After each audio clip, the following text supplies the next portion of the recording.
በመካከለኛው ምስራቅ ያለው ፖለቲካ ከትናንቱ ዛሬ ቅጥ ያጣ ሆኗል። ሊረግብ ነው የተባለው በቀይ ባህር በኩል ሁቲ ጥቃት ሲሰነዝር እዛው ኢራን ውስጥ ትራምፕ ካልገባው ሲሉ ወታደራዊና ፖለቲካዊ ቅርጹ የውጊያ እንጂ ዲፕሎማሲው እያመዘነ አለመሆኑን ያረጋግጣል ተብሏል። ምናልባትም ኢራን ጊዜ በሄደ ቁጥር ትራምፕን ጫና ፈጥርባቸዋለሁ፣ ሆርሙዝን ከያዝኩ ዓለም ለራሷ ስትል መፍትሄ ታመጣለች፣ አካሄዷ ህዝቧን ዋጋ እያስከፈለ ሊቀጥል ከቻለ ሪፐብሊካኖቹም ቢሆኑ ጥምረት እያሰባሰቡ ቴህራን ላይ ጡንቻቸውን የማሳየት አባዜ ውስጥ እየገቡ ከቀጠሉ ውጥረት ላይ ያለችው ዓለም ልትሸከመው የማትችለው ቀውስ ውስጥ የመግባቷ ነገር እውን እየሆነ ይሄዳል። በተለይም ትራምፕ ገንቢ ግን አወዛጋቢ ኮንስትራክቲቭ አምቢጊቲ የሄነሪ ኪሲንጀር ዲፕሎማሲ እየተከተሉ እስኪመስልባቸው ድረስ ዛሬ ድርድር ነገ ኢራንን ከምረገጽ ማጥፋት ፖለቲካ ውስጥ ገብተዋል። ዓለምም የኢራን ፖለቲከኞችም እንደገባቸው የሚተረጉሙት እርምጃ እንደማለት ነው። በአጭሩ ችግሩን ለነገ ማሳደርን መሪዎች ተያይዘውታል። ትራምፕ እየተደራደሩ ወይስ ጊዜ እየገዙ በኢራን ላይ ዓላማቸውን ሊያሳኩ መንገድ ጠረጋ ላይ ናቸው? ምላሹን የሚያውቁት የጉዳዩ የቅርብ አማካሪዎቻቸው የፔንታጎኑ ፔት ሄግሴት፣ የውጭ ጉዳዩ ማርኮ ሩቢዮና ራሳቸው ትራምፕ ቢሆንም ጥያቄው ግን አሁንም ከግራም ከቀኝም መነሳቱን ቀጥሏል።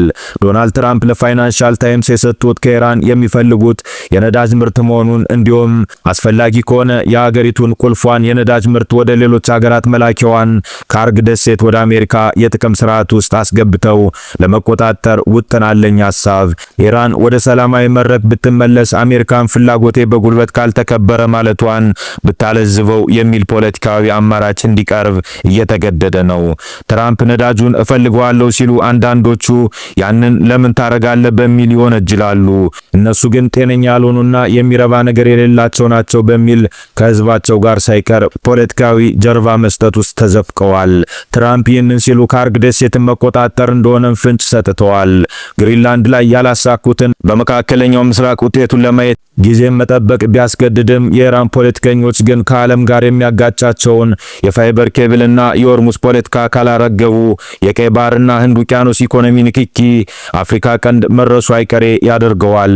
ታዲያ ትራምፕ እጅጉን የበዛ አማራጭ አለ ሲሉ ምን ማለታቸው ይሆን ለሚለው ግራ አጋቢ ሐሳባቸው እንደ ሁኔታው ወይንም ምናልባት ካርግ ደሴት ላይ ለወስን ጊዜ እንቆያለን ማለትም ሊሆን እንደሚችል ማስታወሳቸው ከተጨማሪ ቀውስ እነ መሱድ ፔዜሽኪያንም አገራቸውን ለማዳን ሊጠቀሙባቸው እንደሚችል እግር መንገድ ጠቋሚ ያደርገዋል።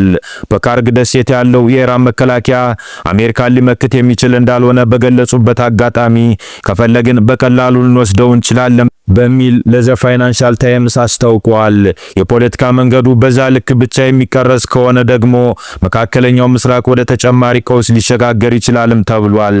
በተለይም ህንድ ውቅያኖስ፣ ቀይ ባህር፣ ሜዲትራኒያንና በአትላንቲክ ሳይቀር የአፍሪካ የኢንተርኔት ትስስር የሚያልፍ በመሆኑ ይህ ውጥረት የሚቀጥል ከሆነ ኢራንም እርምጃዋ ወደዚሁ መሰረተ ልማት ሊሆን እንደሚችል መነገሩ ፖለቲካውን አፍሪካ ቀንድ ድረስ ያዘልቀዋል።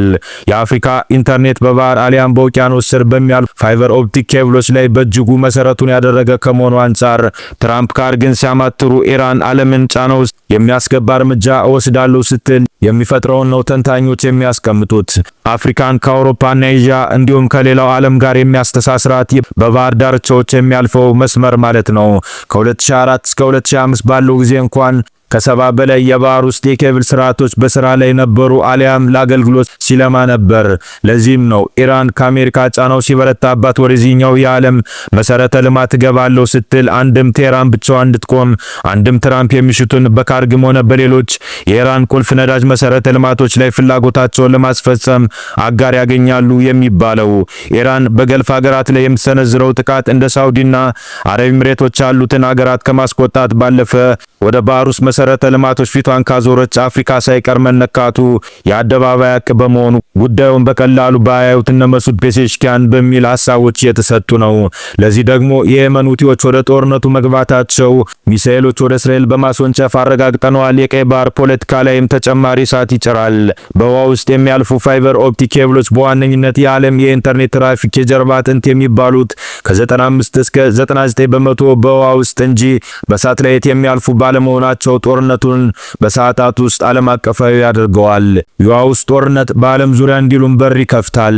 ፕሬዝዳንት ትራምፕ ተጨማሪ 3500 የእግረኛ ጦር አባላት በመካከለኛው ምስራቅ መሰማራታቸው ከተገለጸ በኋላ ነዳጁም ካርግም ወደ አሜሪካ ጥቅም ማለታቸው ውጥረቱ የተባባሰ መሄዱን ያሳያል ተብሏል።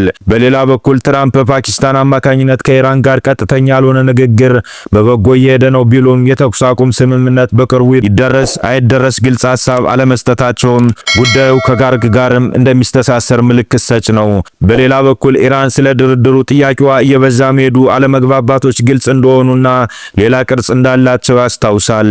የትራምፕ አስተዳደር የባህር ኃይሎችን አዘጋጅቷል የሚል ሐሳብን ተጋርቷል። ጋዜጣው በውድትሙ ከቬንዙዌላ እቅዳቸው የተለየ ሐሳብ መያዛቸውን ትራምፕ ተናግረዋል ሲልም ይዞት ወጥቷል። በእውነቱ ኢራን ላይ የሚያስደስተኝ ነዳጁን መውሰድ ነው ያሉት ትራምፕ የእግረኛ ጦር ተጨማሪ ኃይል ከማከላቸውን ባሻገር ከጦሩ ውስጥ 82ኛ አየር ወለድ ኃይሎችንም የመላክ ውጥን ውስጥ ናቸው።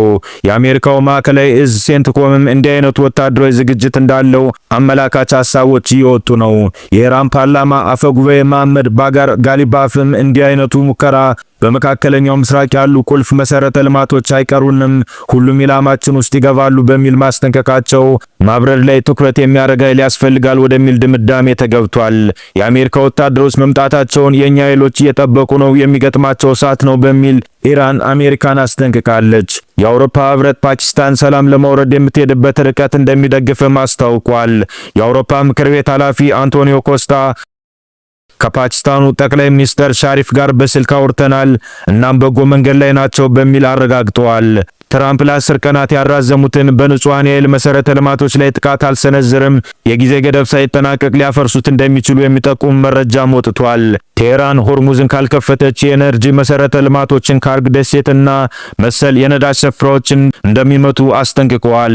ዩናይትድ ኪንግደም ወደ ኢራን ጦር እንደማትልክ መነገሩ፣ የእስራኤል ጦር በቴህራን ዩኒቨርሲቲ ላይ ጥቃት ማድረሷ፣ ስፔን ኢራንን ለመምታት የአሜሪካ አውሮፕላኖችን የአየር ክልሏ እንዳይጠቀሙ መከልከሏ፣ የፓኪስታን የውጭ ጉዳይ ሚኒስትር ለድርድሩ ሲል ወደ ቻይና ማቅናታቸው፣ የኢራን ተወካይ ከቤሩት ውጡ ቢባሉ አልወጣም ማለታቸው፣ ቀጥተኛ ድርድር ኢራን ከአሜሪካ ጋር አለማድረጓን ማሳወቋ፣ አሜሪካ ምክንያታዊ አይደለችም ማለቷ፣ ሰሜናዊ እስራኤል መመታቷና የአይፋ ነዳጅ ማጣሪያ ኢላማ ውስጥ መግባቱ፣ አረብ ኤሚሬቶች በ4 ሰዓታት ውስጥ 40 ሚሳኤሎችና ድሮኖች እንደተወነጨፉባት ማስታወሷ፣ ዮርዳኖስም 5 ሚሳኤሎችና 1 ድሮን በተመሳሳይ ሰዓት ከኢራን እንደተተኮሰባት ማስታወቋ በአንድ በኩል ለሰላም በሌላ በኩል ለውጥረት የሚሰራ ኃይል መኖሩን ከሚጠቁሙ አበይት የመካከለኛው ምስራቅ ክስተቶች መካከል ሆነው ውለዋል።